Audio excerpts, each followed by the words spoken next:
탈무드에 보면은 세상에서 가장 강한 것이라는 그 글이 있습니다. 이제 그 중에 돌, 쇠, 불, 그리고 이제 물을 비교하는 내용이 있습니다. 여러분 어떻습니까? 이 네 가지 중에 어떤 게 가장 강하다고 생각을 하십니까? 돌, 쇠, 불, 물. 우리가 이 세상을 살아갈 때 만약에 이 네 가지 중에 한 가지의 모습이 우리의 삶에 있을 수 있다라고 한다면은 여러분은 어떤 것을 택하시겠습니까? 돌을 택하시겠습니까? 쇠를 택하시겠습니까? 돌 같은 삶, 쇠 같은 삶, 불 같은 삶, 물 같은 삶. 이 네 가지 중에 어떤 것을 택하시겠습니까? 많은 사람들이 이 강함을 상징하는 돌을 택하는 경우가 있습니다. 부와 권력과 명예 이런 것들은 인간이라면은 다 누구나 좀 갖고 싶어하고 누리고 싶어하는 것이죠. 물론 이것이 없어도 우리가 사는데 전혀 지장은 없습니다. 하지만 있으면 그래도 유익하고 또 우리가 살기에 좀 편하고 좋기 때문에 우리가 그것들을 좀 소망하게 되고 그런 것들을 우리가 누리고 그런 것들을 소유하고 살려면은 강한 삶을 살아야 된다, 강해져야 된다라는 그 세상의 가르침이 있기 때문에 아마도 그래서 그런지 우리들은 돌이나 쇠 같은 그런 좀 강함을 상징하는 그런 모습을 우리의 삶 속에 가지기를 소망하는 것 같습니다. 그런데 그렇게 강해 보이는 돌이 쇠에 깎이는 것을 여러분 잘 아시지 않습니까? 그리고 그 쇠는 불에 의해서 녹게 됩니다. 그렇죠? 그리고 불은 물에 의해서 꺼지게 됩니다. 자, 그렇게 되면은 쇠가 돌을 이기고 불이 쇠를 이기고 그리고 물이 불을 이긴다면 이 세상에서 가장 강한 것은 무엇일까요? 예, 물이죠, 물. 예. 그래서 우리는 물과 같이 사는 것이 가장 강하게 사는 것이다라는 이 하나님의 이 가르침을 이제 탈무드가 이렇게 설명해 주는 것이에요. 겉으로는 참 약해 보이는 이 물이 돌보다, 쇠보다, 불보다 강한 힘을 가지고 있다. 이것을 이제 우리가 깨닫는 것이 참 하나님의 지혜인데 어떻게 이게 가능하느냐? 이 물의 힘은 어디에서 나오는가? 이제 오늘 이것을 좀 같이 이 광야에서의 예수님의 시험과 비교해 보면서 배우는 시간을 갖겠습니다. 우리 옆에 계신 분들에게 잠깐 인사할까요? 물과 같이 삽시다. 물과 같이 삽시다. 물렁물렁하게 우리가 좀 이렇게 살았으면 좋겠습니다. 자, 여기에 이제 힘이 있는 거예요. 물은요, 자기의 모습을 고집하지 않습니다. 물은 자기의 모습을 고집하지 않습니다. 제가 한 질문을 해볼까요? 혹시 아시는 분 있으면 대답해 주세요. 물은 어떤 모양입니까? 물은 모양이 없죠. 그렇죠? 물은 자기의 모양이 없이 자기가 담겨져 있는 그릇의 모양이 물의 모양이라는 것이죠. 네모난 그릇에 담겨져 있으면 네모난 게 물의 모양이고, 세모난 그릇에 담겨져 있으면 세모난 게 물의 모양이고, 동그란 그릇에 담겨져 있으면 동그란 게 물의 모양입니다. 근데 돌이나 쇠는 어떻습니까? 네모난 통에 담겨져 있어도 돌은 자기의 모양을 가지고 있다는 거예요. 쇠도 자기의 모양을 가지고 있다는 것이죠. 예. 그래서 돌이나 쇠는 딱 맞는 그릇을 찾아서 거기에서 딱 끼지 않는 한 항상 완벽하게 맞는 그릇을 찾기가 어려워요. 맞춤이 아닙니다. 근데 물은 다르죠. 물은 어디에다 담가놔도 완벽하게 그 그릇에 맞는 그런 모습을 가지고 있습니다. 예수님께서 공생의 사역을 하실 때 자신을 living water, 살아있는 물, 생수라 하셨습니다. 그리고 누구든지 목마른 자들은 내게 와서 마셔라 이렇게 얘기를 하셨죠. 예수님은 또한 그를 믿는 자들에게 이 생수가 넘쳐나게 하시겠다라고 하셔서 우리 신앙인들도 우리의 삶 속에 이 예수님이 주시는 이 물, 이 생수가 우리의 삶에 차고 넘치는 것이 우리의 모습이 되어야 된다라고 얘기를 하십니다. 그래서 우리 신앙인들도 예수님처럼 living water, 생수다라고 할 수 있어요. 자, 그렇다면은 우리는 어떤 모습을 가지고 우리 신앙의 생활을 해야 되는가? 물은 모양이 없다라고 했기 때문에 우리는 어떤 모습을 가지고 어떤 모양을 가지고 이 세상을 살아야 되는가라는 질문을 해볼 필요가 있죠. 그동안의 우리의 삶은 세상의 그릇에 담겨져 있었기 때문에요. 세상의 모습을 하고 살아왔을 수가 있습니다. 여러분이 각자의 사는 그 삶의 그 환경, 여러분이 그동안 자라왔던 삶의 그 배경, 이것들이 여러분의 그 모습을 지금 만들어 놓은 세상의 그릇이다라고 할 수가 있어요. 그래서 우리가 다 다른 그릇들을 가지고 있었기 때문에 우리의 삶의 모습이 지금 다 다르고 인격도 성격도 다 다르다고 할 수가 있는 것이죠. 그런데 세상 안에서 살았을 때는 우리가 그랬었는데, 우리가 예수 그리스도를 구주로 영접하고 주님을 믿은 후에 예수 안에 살게 되면 어떤 변화가 있어야 될까요? 우리가 정말 리빙 워터, 물처럼 산다라고 한다면은 세상의 그릇에서 예수님의 그릇으로 옮겨지면은 우리의 삶도 예수님의 모습이 돼야 된다는 거죠. 우리가 물처럼 그 예수님의 모양을 닮아가는 것이 우리의 모습의 당연한 이치다라고 생각합니다. 그런데 그 어떤 경우에는 우리가 그런 모습이 보여지지 않을 때가 있어요. 특별히 신앙생활을 오래 하다가 보면은 이제 우리 자신에게도 그렇고 우리 주변에 있는 사람들에게도 그렇고 그런 거 느끼지 않습니까? 정말로 끈질길 정도로 변하지 않는 그런 우리들의 모습, 아니면 우리 주변의 사람들의 모습, 성격대로 예수 믿는다. 그게 뭐 남 얘기만이 아니라 우리 자신도 그런 모습을 너무나 자주 발견하게 되지 않습니까? 왜 그럴까요? 예수 안에 담겨져 있는 우리들인데 물과 같이 그냥 우리 자신을 물렁물렁하게 다 녹여서 우리 그냥 다 내려놓고 예수님의 모습으로 만들어져 가면 되는데 우리의 모습을 고집하기 때문에 그렇게 되는 거예요. 예수님의 그릇 안에 담겨져 가지고 돌처럼 쇠처럼 나의 것을 자꾸 고집하다가 보면은, 나의 모습을 자꾸 고집하다 보면 내 모습에 예수님이 맞춰주기를 원하는 마음이 우리 안에 들게 된다는 것이죠. 그래서 어떤 경우에는 정말 말은 정말 예수님 같은데 그 하는 행동은 막 사탄 같은 마귀 같은 막 그런 모습을 우리 크리스천들의 모습에서 발견하게 될 때가 있지 않습니까? 또 참 부끄러운 것은 어떤 때는 그 모습이 바로 나의 모습이다라고 생각이 될 때가 또 종종 있다는 거예요. 여러분, 그런 모습을 살았던 사람이 한 명 있습니다. 이 가룟 유다예요. 가룟 유다는 어떤 사람이었냐면, 여러분들이 유다에 대해서 어떻게 생각하시는지는 모르겠지만 가룟 유다는 예수님의 12제자로 선택함을 받은 사람입니다. 그러니까 그냥 평범한 사람이 아니라 특별한 사람이었어요. 그 많은 군중 속에서 예수님이 그 산에 올라가셔서 밤새도록 기도하신 후에 정말로 예수의 제자 12명을 뽑으실 때 거기에 뽑힌 정말 그 탑 오브 탑이라고 할 수가 있는 그런 사람이었습니다. 그러니까 훌륭한 사람이었죠.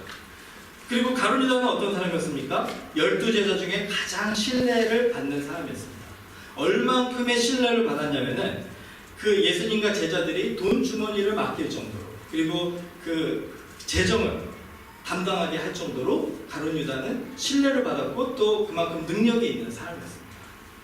여러분, 베드로에 대해서 우리가 존경하고 베드로를 칭찬하지 않습니까? 근데 베드로는 12제자 중에 혈기왕성하고 함부로 말해서 실수해서 예수님께 꾸짖음 당하고, 그리고 여러 가지로 그 부족한 부분들이 많이 보여지는 사람이었습니다. 예수님이 사랑하시던 제자들 중에 그 요한과 야고보가 있지 않습니까? 그 사람들은 어떻습니까? 불의 아들이다라고, 울의 아들이다라고 얘기할 정도로 그렇게 성격이 다져지지 않은, 다듬어지지 않은 그런 모습들을 가진 제자였었습니다. 이런 제자들을 비교하면은 가룟 유다는 우리가 참 본받을 만한 제자 중에 한 사람이다라고 할 수가 있어요. 그런데 가룟 유다의 결말이 참 안타깝게 끝나지 않습니까? 예수님을 배반하고 예수님을 버린 것도 모자라서 자기 자신을 포기하는 그런 참 슬픈 그런 결말을 가룟 유다가 갖게 되는데, 그 이유가 뭘까요? 이렇게 예수님께 선택받고 이렇게 예수님과 제자들에게 신뢰를 받고 능력이 있고 정말 주님을 순종하고 따라가는 그 예수님의 제자 중에 하나였던 가룟 유다의 결말이 이렇게 된 이유는 가룟 유다는 물이 되기를 거부했기 때문이에요. 가룟 유다는 자기가 가지고 있는, 자기가 그동안 살아오면서 배워오면서 경험해오면서 만들어 놓은 자기의 신앙관, 자기의 삶의 계획, 자기의 그 의지, 이것을 마치 돌처럼 아주 굳건하게 만들어가지고 예수님 안에 있으면서, 예수님의 제자로 있으면서도 예수님의 뜻에 따라서 자기의 것을 내려놓고 물처럼 예수님에게 맞춰가는 것이 아니라 예수님의 모습을 닮아가고 예수님께 순종하고 예수님의 뜻을 따라가는 것이 아니라 자기의 뜻을 고집해서 예수님이 그 자기가 정해놓은 그 모습에 반하는 행동을 했을 때 이스라엘의 왕이 돼서 이스라엘을 구원해야 되는데 오히려 로마에게 힘없이 그렇게 십자가에서 죽어야 된다는 그런 말씀을 전하실 때 가난한 자들을 돌보는 일에 힘써야 되는데 오히려 그 가난한 자들을 위해서 쓸 수 있는 그 비싼 향유를 예수님의 장례를 예배하기 위하여 그 여인이 깨어서 발을 씻을 때 그것을 가만 놔두라 하신 그 모습에 실망하여서 그래서 가룟 유다는 어떻게 보면은 자기 자신에게 예수님을 맞추려고 했는데 그것이 되지 않으니까 결국은 예수님을 포기하고 배반한 것입니다. 여러분 우리가 정말 이런 그 삶을 살면 안 될 것 같아요. 예수님이라는 그릇에 담겨져야 되는데 예수님을 자기의 그릇에 담으려고 하다가 보니까 가룟 유다는 이 유혹에 빠지게 되고 시험에 패배하게 되는 것입니다. 여러분 우리들의 이 삶의 모습에서도 우리가 이제 2019년을 살면서 이 시험에 넘어지게 되는 가장 큰 이유 중에 하나는 우리의 능력이 없어서가 아니에요. 우리의 믿음이 부족해서가 아닙니다. 우리가 이제 앞으로 내다볼 때 2019년에 여러분이 유혹에 무너지고 시험에 지시게 될 때 항상 생각하셔야 되는 것은 내가 물이 돼야 되는데 지금 돌이 돼가지고 예수님 앞에 고집을 부리고 있구나. 예수님을 내 그릇에 담으려고 내가 예수님의 그릇에 담겨져야 되는데 예수님을 내 그릇에 담기려고 하다가 보니까 여기 부딪히고 저기 부딪히고 결국은 이렇게 내가 넘어지고 있구나, 부서지고 있구나. 이게 바로 우리의 고백이 되는 겁니다. 그래서 다시 주님께로 돌아와서 주의 보혈 능력이 도다. 우리의 본질이 변하고 우리의 삶의 자세가 변하고 이게 바로 디모데후서 1장에 바울이 얘기한 권면이에요. 바울은 디모데후서 1장에 디모데에게 이제 이렇게 얘기를 합니다. 내 속에 거짓이 없는 믿음이 있음을 내가 생각하고 감사하노라. 그러면서 뭐라고 얘기하냐면은 너 안에 있는 하나님의 은사를 다시 부릴 듯하게 하기 위하여 너에게 권면하는데 무엇을 권면하냐면 1장 7절에 보면요. 능력과 사랑과 절제하는 마음을 가지라라고 권면을 합니다. 디모데후서 1장 7절 말씀인데요. 제가 읽어드리겠습니다. 하나님이 우리에게 주신 것은 두려워하는 마음이 아니요 오직 능력과 사랑과 절제하는 마음이니. 저를 좀 따라주세요. 하나님이 우리에게 주신 것은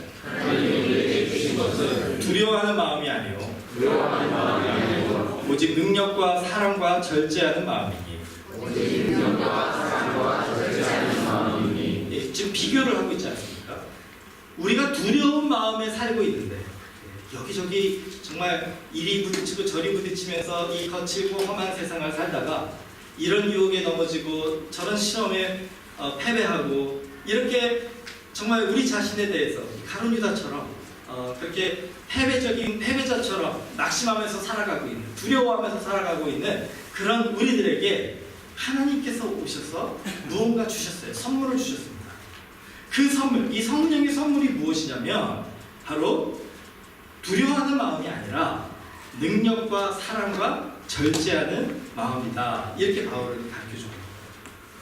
여러분 2018년에 여러분의 삶이 이 두려워하는 마음 속에 살고 계셨고 아마 지금 오늘 이 자리에 오시는 지금도 여러분의 마음 속에 두려워하는 마음이 여러분을 짓누르고 있다고 한다면 오늘 하나님께서 저와 여러분에게 주시는 마음은 그 마음이 아니라 능력과 사랑과 절제하는 마음이다. 이 하나님의 진리의 말씀을 우리가 아멘으로 받아들여야 된다는 것입니다. 네. 우리 다니엘도 압니다. 자, 그 능력과 사랑과 절제하는 마음이 바로 예수님께서 광야 속에서 시험을 받으시면서 우리에게 보여주기 원하셨던 부분입니다. 자, 다시 한번 이제 오늘 본문으로 돌아가 보면요, 예수님께서 이제 성령의 충만함을 받으신 거예요. 세례를 받으시고 성령의 충만함을 받으신 후에 이제 성령의 이끄심을 받습니다. 근데 우리가 생각할 때는요, 성령의 충만함을 받았으면 그 다음부터는 이제 행복한 삶으로 우리를 이끄셔가지고 정말 이 세상에서 어떤 유혹과 시험에도 우리가 맞서서 싸워서 막 승리하고 사람들에게 하나님의 영광을 돌리는 그런 멋진 인생을 살게 해주실 것이다라고 기대하지 않습니다. 그게 우리가 성령 충만을 사모하는 그 이유 아닙니까? 그런데 예수님은 어떻습니까? 성령의 충만함을 받으신 후에 성령님께서 예수님을 광야로 인도하셨다, 이렇게 되어 있어요. 광야에서 무엇을 하셨습니까? 40일 동안 아무것도 드시지 못하시고 그 고통과 고난의 시간들을 보내셨다는 거예요. 광야는 지난주에 우리가 같이 말씀 묵상했던 푸른 풀밭과 쉴만한 물가와 반대가 되는 곳이다라고 생각하십니다. 그 시편의 23장에도 나와 있지만 사망의 음침한 골짜기로 다닐지라도 광야는 사망의 음침한 골짜기와 같다라고 생각하십니다. 특별히 중동 지역에 이 성경이 쓰여진 시대의 광야는 그렇습니다. 자, 제가 질문을 해볼게요. 오늘 하나님께서 여러분에게 오셔서 내가 너희에게 성령의 충만함을 주기를 원하는데 내가 원하니? Do you want it? 이렇게 물어보시는 거예요. 여러분 성령의 충만함을 받기를 원하십니까? 네. 아멘. 후회 안 하실 자신 있으십니까? 예. 성령 충만함을 받기를 원하는데 성령 충만함 받으면 어떻게 되냐면 예수님의 경우라고 한다면 광야로 이끌어져 가야 되거든요. 여러분 2019년에 여러분의 삶이 푸른 풀밭과 쉴만한 물가와 같은 삶이 되기를 소망하지 않으십니까? 그래서 제가 지난주에 그 말씀을 드렸잖아요. 2019년에 여러분의 삶이 광야와 같은 삶이 되기를 축복합니다 라고 하면 여러분 아멘으로 응답 안 하시나요? 그렇죠? 근데 그게 바로 오늘 보여주신 예수님의 모습의 본입니다. 성령의 충만함을 받으셨던 예수님이 광야로 성령의 이끄심을 받으셔서 가셔서 그 광야에서 인내하시고 견뎌본 찬양에도 그랬잖아요. 주님이 성령으로 묶어주셔서 광야로 이끌어주셨을 때 그곳에서 버티시는 거예요. 사실 그 굶주림, 예수님도 인간의 몸으로 오셨기 때문에 우리가 똑같이 배고프고 목마르고 힘드신 거거든요. 우리의 아픔을 그대로 경험하신 거거든요. 그러니까 광야에서 그 아픔과 고통과 배고픔과 굶주림과 목마름을 버티신 거예요. 여러분 우리의 삶을 하나님께서 그렇게 인도하시겠다면 그리고 성령 충만함 받은 사람에게 그렇게 하시겠다고 하시면 예수님이 성령 충만 죽게 할 때 노 땡큐 혹시 이렇게 마음을 가지실 수도 있다는 것이죠. 그런데요 광야가 우리에게 축복이라는 것입니다. 왜 그러냐? 광야에 나가신 예수님께서 능력과 사랑과 절제하는 마음을 하나님의 성령의 도우심으로 더 훈련받으시고 그 마음을 가지고 이제 다시 돌아오셔서 하나님의 공생의 사역을 멋있게 감당하셨거든요. 그러니까 우리들에게는 광야가 필요해요. 오늘 여러분의 광야는 어디입니까? 하나님께서 성령의 충만함을 주신 후에 여러분들을 이제 이끌어 가고 싶으신데 여러분들을 보내실 그 여러분의 삶의 광야는 어딜까요? 그게 어디라고 생각하시든지 간에 그곳에 여러분이 있는 순간을 발견하실 때 예수님의 광야에서의 삶을 기억해야 된다는 것입니다. 자, 예수님께 이제 사단이 찾아가요. 그리고 그 허기진 몸과 지친 마음을 가진 예수님을 이제 유혹합니다. 시험합니다. 어떻게 시험하냐면 그 육체의 약함을 강함으로 바꾸어 주겠다라고 시험을 합니다. 그래서 돌을 떡으로 변하게 해서 그의 부족함을 채우게 해주시겠다는 거예요. 자, 내가 하나님의 아들이었거든 이 돌을 떡으로 만들어서 너를 배부르게 하라. 여러분 이게 21세기 버전으로 바꾸면은 어떻게 될까요? 사단이 만약에 2019년에 이제 광야에 계신 예수님께 찾아오셨어요. 그러면 아마 어떻게 유혹을 하셨을까? 생각해보면 이렇게 유혹하셨을 것 같아요. 이 돌들이 보이지? 이 돌들을 돈으로 바꾸게 해줄 테니까 너가 그것을 하면은 나에게 순종하면 내가 그렇게 해주겠다. 여러분 만약에 여러분이 오늘 밤에 주무시는데 이제 꿈에 하나님이 나타나셔서 내가 너한테 이 돌을 줄 텐데 이 돌을 가지고 있으면은 너가 원할 때 언제든지 그 돌이 돈으로 바뀐다. 그러면 여러분 그 돌을 아멘으로 기쁨으로 하나님께서 이렇게 안 주실 것 같으시면 막 뺏으실 정도까지 이렇게 하지 않으실까요? 저 같으면 그렇게 할 것 같아요. 그게 하나님의 축복이다라고 생각을 한다면, 예수님이 이 시험을 당하실 때 여러분 우리가 깊이 좀 생각해 봐야 됩니다. 예수님이 그 시험을 당하실 때 예수님은 이미 돌을 떡으로 바꾸실 수 있는 능력을 가지신 분이었다는 거예요. 사단이 예수님에게 그 능력을 주는 것이 아니라 예수님은 이미 그 능력을 가지고 계신 분이셨다는 것입니다. 그럼에도 불구하고 허기짐을 인내하시고 목마르심을 감당하신 이유가 무엇이었느냐? 사람이 떡으로만 살 것이 아니라 하나님의 말씀으로 살 것이니라, 이렇게 확신을 가지셨기 때문에 그렇다는 거예요. 우리가 이 세상에서 부족한 것들이 있을 때 그 부족 같은 것들을 채우는 방법은 여기 있는 이 돌이 내가 원하는 것으로 바뀌어지는 것이 아니라 그 돌이 있든 없든 관계없이 우리와 함께 하시는 하나님이 그 말씀으로 우리와 동행하시고 우리를 인도하시고 우리를 사랑해 주시고 그 하나님과의 관계 속에서 우리가 정말 감사하고 기뻐함을 경험하면은 그 돌이 있든 없든 관계없이 우리들은 만족할 수 있다. 그래서 바울이 그랬잖아요. 나는 어떤 환경에서든지 자족하는 법을 배우노라. 어떻게 배웁니까? 바로 예수 그리스도 안에서 배운다는 것이에요. 그게 바로 능력입니다. 여러분, 우리는 언제 능력을 가질까요? 여러분은 언제 정말 여러분이 소망하시는 그 능력 있는 사람이 될 수가 있겠습니까? 2019년에 이 능력 있는 마음을 가지고 능력 있는 삶을 살려면은 우리가 무엇이 있어야 될까? 바로 예수 그리스도가 주신 이 말씀. 사람이 떡으로만 살 것이 아니라 하나님의 말씀으로 살 것입니다. 그 능력은 어디에서 오냐면 바로 우리와 함께 하시는 하나님에게서 옴을 우리가 믿음으로 고백하는 것. 이게 바로 우리가 2019년에 승리할 수 있는, 시험에서 이겨낼 수 있는 능력의 마음의 비밀이라는 것입니다. 아멘. 네. 자, 두 번째, 사랑의 마음에 대해서 이제 가지고 있습니다. 자, 이 예수님께서 이렇게 멋지게 사단을 물리치셨어요. 시험에서 이기셨습니다. 그 다음에 이제 두 번째로 사단이 예수님께 찾아가서 성전의 꼭대기로 데리고 옵니다. 그리고 거기에서 이렇게 얘기합니다. 너가 정말 하나님의 아들이면 뛰어내려라. 그러면 하나님이 이제 좀 풀어서 얘기하면 하나님이 너를 사랑하시고 너를 아들로 인정해 주시면 천사들을 보내서 너를 구해 주실 것이다. 이렇게 얘기합니다. 그때 예수님은 아마 이렇게 생각할 수 있었을 거예요. 예수님이 하나님의 아들이시라는 것을 하나님도 아시고 예수님도 아시는데 굳이 그거를 확인할 필요가 있을까? 여러분의 부모가 누구라는 거 여러분이 잘 아시죠? 근데 여러분이 혹시 부모가 아닐지도 모른다.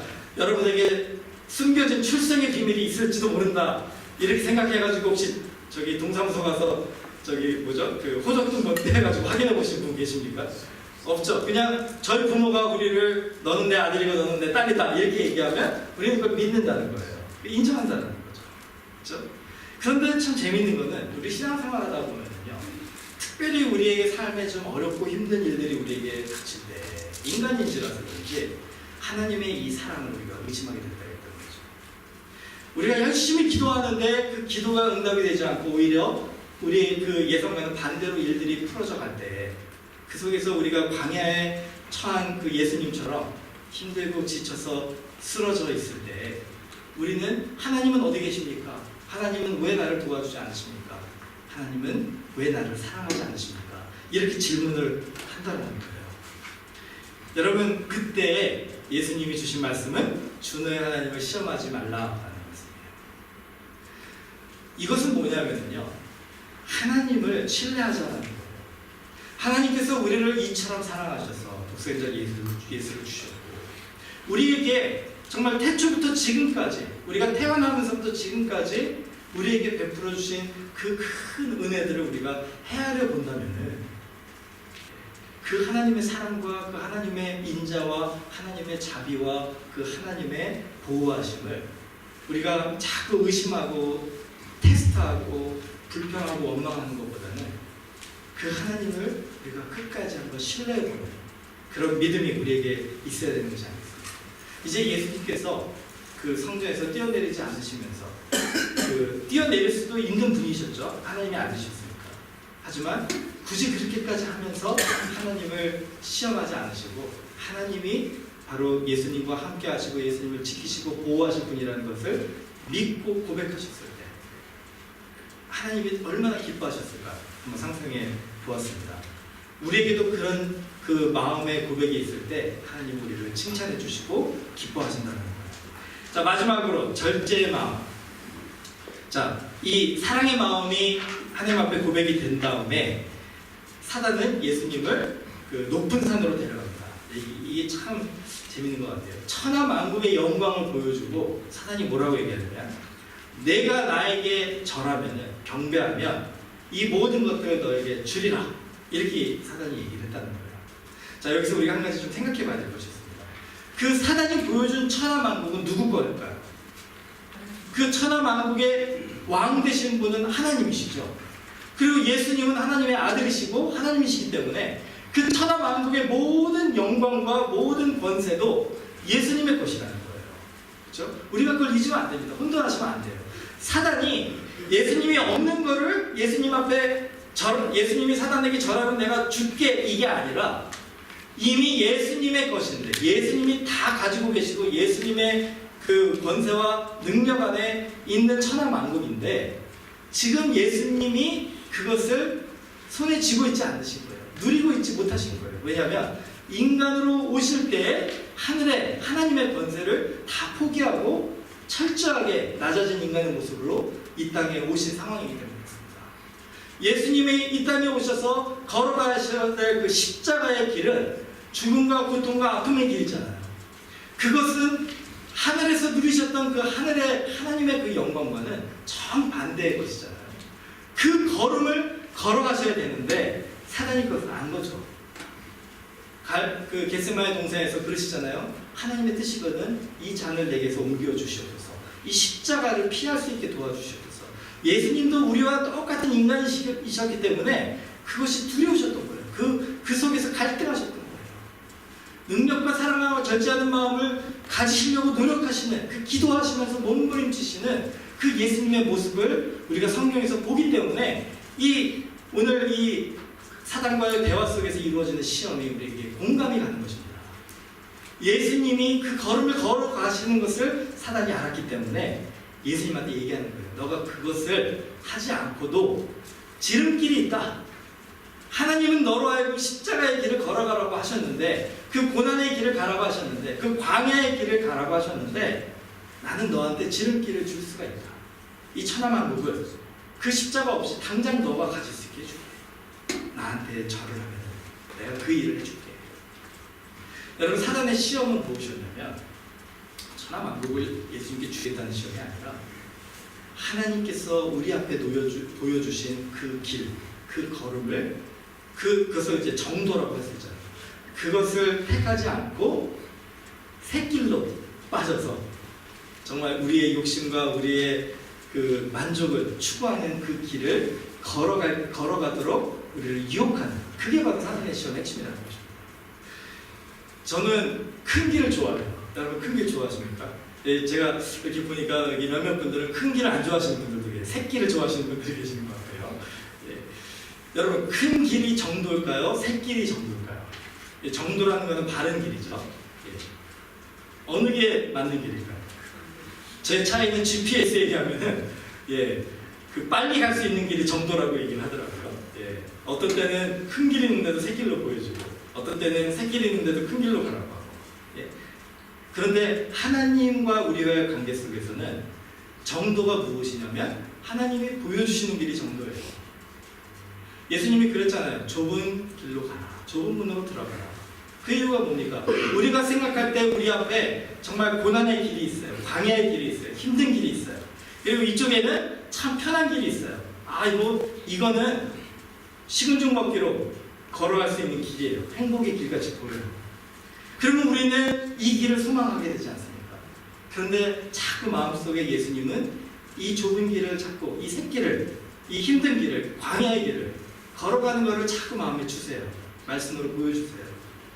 그럴 때 우리에게 행복의 길은 무엇이냐면 바로 주님이 보여주시는 그 길을 걸어가는 것입니다. 예수님께는 그게 십자가의 길이었어요. 그리고 우리에게도 동일하게 우리에게 주시는 그 길이 십자가의 길, 고난의 길, 광야의 길이라 할지라도 예수님이 함께 하시는 길이라면 그 길을 여러분이 선택해서 2019년에 걸어가신다면 여러분은 하나님께서 예비해 주신 큰 축복을 받으시는 삶을 살게 될 것이라는 것입니다. 이게 바로 능력의 마음, 사랑의 마음, 절제의 마음으로 정말 우리 삶 속에 여러 모양으로 우리에게 다가오는 유혹과 시험을 이기는 방법이다라고 할 수 있습니다. 여러분, 오늘 바울이 말한 것처럼 두려워하는 마음이 아니라 능력의 마음, 사랑의 마음, 절제의 마음, 이런 마음을 우리에게 주신다. 그리고 물처럼 우리의 것을 고집하지 않고 그냥 주님의 모습으로 우리가 만들어져 가는 것에 감사하고 만족하고 우리를 내려놓는다면은 2019년 정말 여기 계신 모든 분들이 한 분도 빠짐없이 착하고 충성된 종아, 내가 적은 일에 충성하였으니 내가 많은 것을 맡기리라. 그리고 더 중요한 것, 내 주인의 즐거움에 참여할지어다. 이 말씀이 우리의 삶에 현실로 이루어지는 한 해가 되시기를 주님의 이름으로 축원합니다.